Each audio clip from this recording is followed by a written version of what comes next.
was going, what if they use that to drill into rocks, or to let's say to shake the ground to push a heavy object? I don't know. I mean, my imagination's kind of going crazy now after watching this.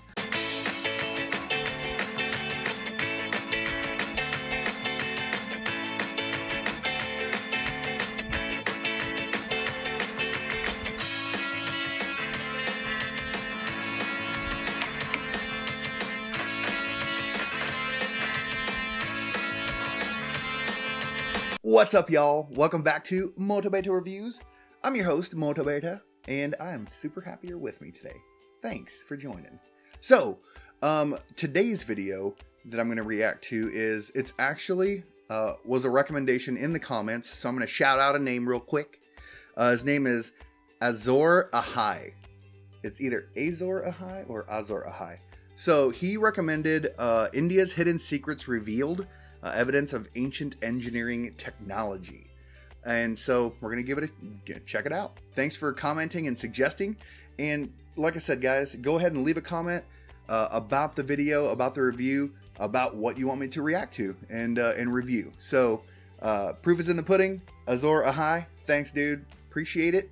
And we're going to go ahead and check out the video. But first, if you could, it would be really awesome. We're trying to do the Mota Beta Challenge, and we're trying to get to 300 subscribers. We're inching our way up there, and I appreciate it if you've already subscribed to the channel, so thanks a lot. And if you haven't, go ahead and hit that subscribe button. Like the video if you like it. You don't have to like it, but that'd be cool if you liked it. And importantly, hit that little bell icon, so whenever I put out new content, it'll be in your catalog ready to see. You'll be the first ones to get it. So let's go ahead and review the video. This is India's Hidden Secrets Revealed, Evidence of Ancient Engineering Technology. I get all nerded out with this kind of stuff, so I really enjoy it also. So I hope you do too. And thanks again, Azor Ahai. Thanks a lot. All right, let's check it out.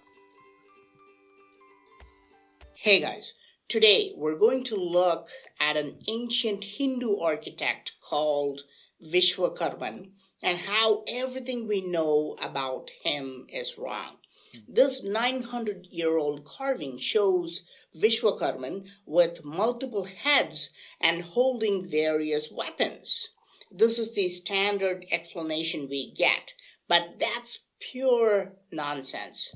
If he has multiple heads, then how come the center head looks older while the other two heads show younger faces? Yeah, and look at the weapon on the left. It's not a weapon at all. Looks like this head is actually looking into this device.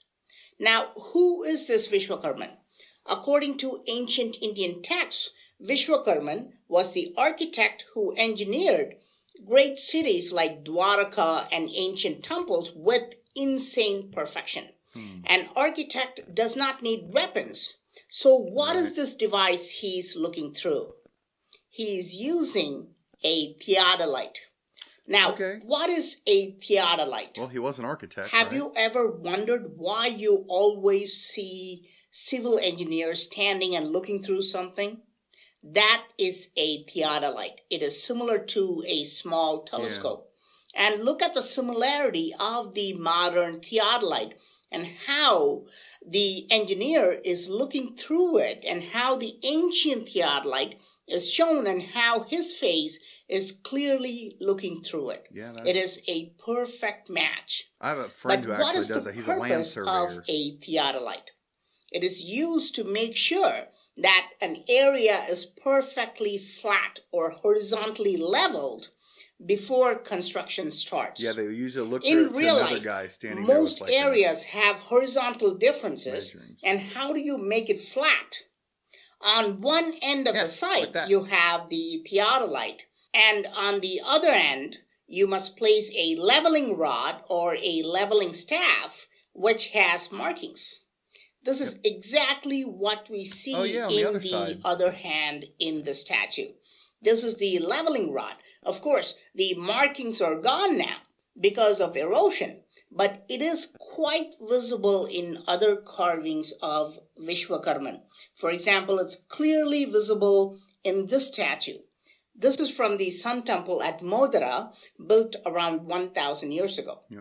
Other statues as even has well markings on show it too. clear markings. I had initially thought it was just a simple ruler or a line gauge, but now it's clear that Vishwakarman was using a leveling rod and a theodolite to survey construction sites. He's an architect. If you I'd look say at that's a pretty good ancient assumption. temples, one of the things we marvel about is how they were able to achieve such flatness of the ground before they started construction. Right. Even on mountaintops, they were able to create perfectly flat plain and then build temples.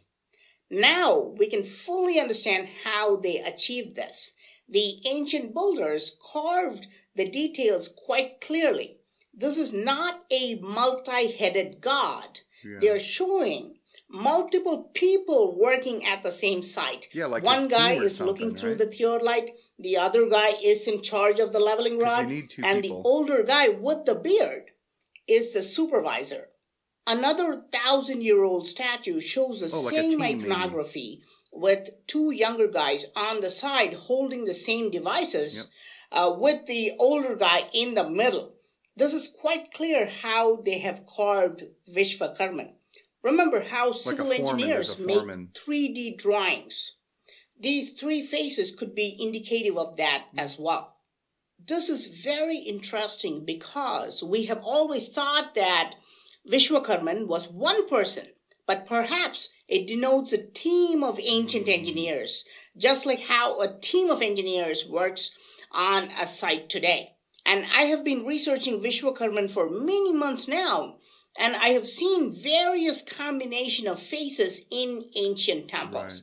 Sometimes all young faces, sometimes all older faces, and sometimes a combination of both young and old. Mm-hmm.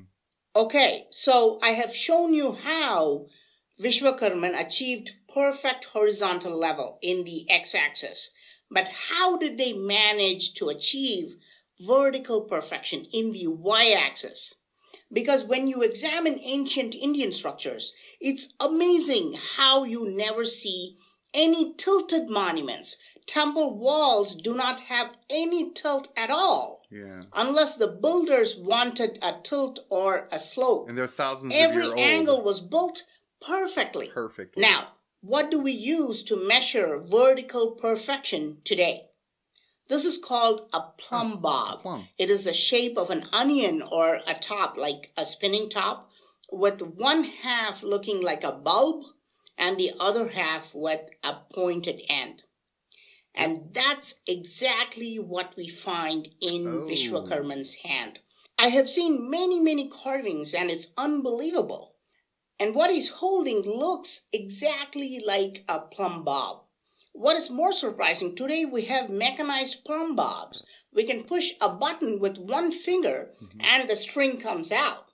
But they must have used the same button system in ancient times as well. Look at his finger. Why is he shown with one finger on a specific spot?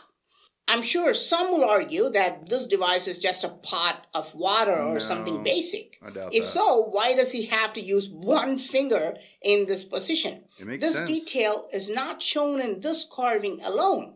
I have seen carving after carving. It clearly appears that he's That's using amazing, one dude. finger, like how we push a button today. And if you look at this device, he's holding in the same hand. This is just a long cylinder, and see how this is going into the ground. This is a soil probe which detects the strength and nature of soil before we start construction. Okay. Today we use a soil probe which is exactly like this, a long cylinder which goes into the ground, and then we can examine the soil sample. We have archaeological evidence that soil tests were constructed 1,000 years ago. We have inscriptions proving this.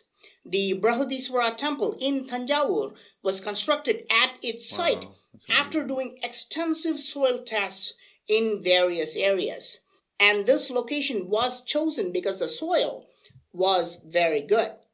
In his other hand, we can see a beaded mala or rosary, which was used to calculate the sacred geometry using number 108. Almost like a I have abacus on explained a the thread or importance something? of 108 and how it was used in Indian architecture in a different video. Watch that video Okay, because I'm going to have to now. we 'cause saw that's everything piques my about interest. pre-construction tools. But what about the construction itself? How did they construct these impossible structures? The answer lies in what Vishwakarma is holding in his other hands. He is shown holding a strange device which looks very advanced. It appears to have several twists and turns. It must be some sophisticated technology we still do not have. Think about the human mind. We are only able to recognize that this is an ancient theodolite because we have reinvented the theodolite in modern times. Otherwise, we will think this is just a knife or something like that. Or a weapon. We like can they said only it was. understand what we have already seen. So if we have not invented an advanced instrument like this yet, we won't be able to understand this. But maybe in the future, someone will create such a device and then we will recognize what this really is. While some that's carvings interesting. show this device with twists and turns, in other statues he is shown holding a dome-like device. But strangely, almost all these devices have a split bottom. They don't have one rod, but two split rods resembling a tuning fork. Today, we have just begun to understand the power of vibrations and sound. But is it possible that the ancient builders were far more advanced than us and were using resonance devices? Not a Were they possibility. able I to think manipulate sound and construct these extraordinary temples? correct. I have just started to uncover the Yeah, secrets dude, that's of like the every one of ancient those. architects called Vishwakarman. It's very hard to differentiate Vishwakarman and the creation god Brahma because they are both depicted with similar features in many temples and in ancient Hindu texts as well.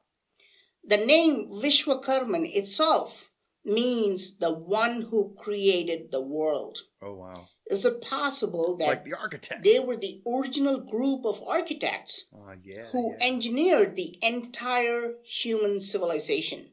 Is this why we were able to build incredible structures like the Kailasa temple?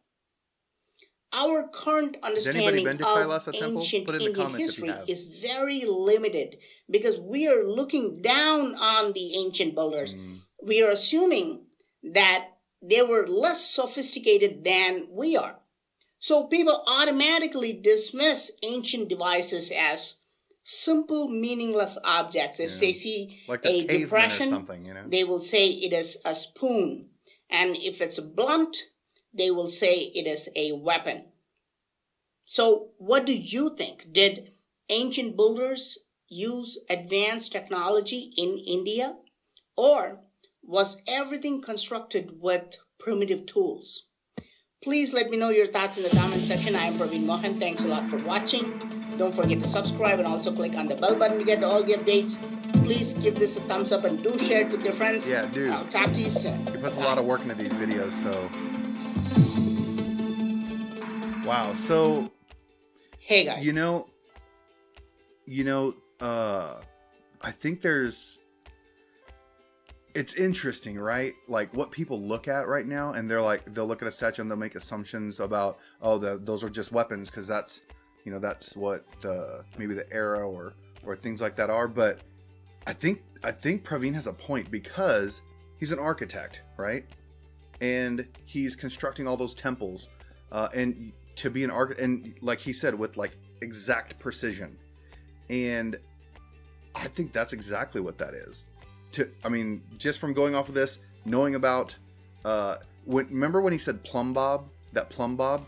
So, like in construction here, I've done a little bit of it myself. And, you always say, hey, we need to make sure that this room or this wall is square, right? So it's square and plumb, and because you use a plumb bob, so you make sure that that wall is straight with a plumb bob, right? So that's, I don't know, man. Like, he's proven a good point, right? I'm not gonna jump off and say, yeah, everything he says is correct, right? Because we should do our own research. But that's, I don't know, that's pretty convincing, actually. And you know, the interesting part was, remember he said the piece that had the split at the bottom?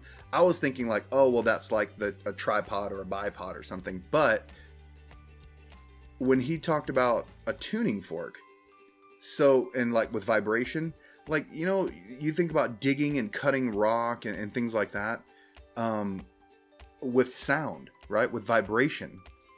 If you, let's say they had one that was a giant, let's say, tuning fork, and somebody came and slammed the end of it with a, you know, giant hammer or something, and that vibration was going, what if they use that to drill into rocks, or to let's say to shake the ground to push a heavy object? I don't know. I mean, my imagination's kind of going crazy now after watching this, but it might be a possibility, you know.